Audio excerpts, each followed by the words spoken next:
నమస్కారం. ఊరి వార్తకు స్వాగతం. నంద్యాల జిల్లా బనగానపల్లి మండలం నందివర్గం గ్రామంలో ఆంధ్రప్రదేశ్ రైతు సంఘం ఆధ్వర్యంలో రైతుల సమస్యలపై సమావేశం నిర్వహించారు. ఈ సందర్భంగా రైతు సంఘం జిల్లా అధ్యక్షులు సుబ్బారెడ్డి, సిపిఐ మండల కార్యదర్శి శివయ్య మాట్లాడుతూ, రాష్ట్రంలోని రైతులు, కౌలు రైతులు తీవ్ర ఇబ్బందులు ఎదుర్కొంటున్నారని అన్నారు.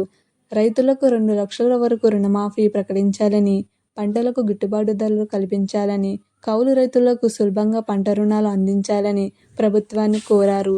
అలాగే పంటల బీమా, ఇన్పుట్ సబ్సిడీ పునరుద్ధరించాలని, మొక్కజొన్న కొనుగోలు కేంద్రాలను సకాలంలో ఏర్పాటు చేయాలని, ఆత్మహత్య చేసుకున్న రైతుల కుటుంబాలకు 7 లక్షల వరకు ఎక్స్గ్రేషియా చెల్లించాలని డిమాండ్ చేశారు.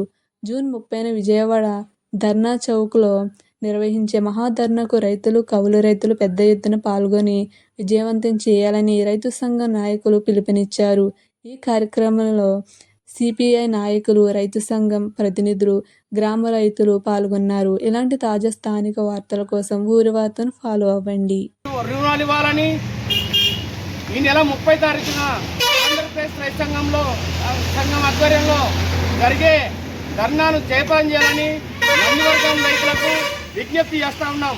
నా పేరు శివయ్య, భారత కమ్యూనిస్ట్ పార్టీ సిపిఐ మండల కార్యదర్శి బనగానపల్లె.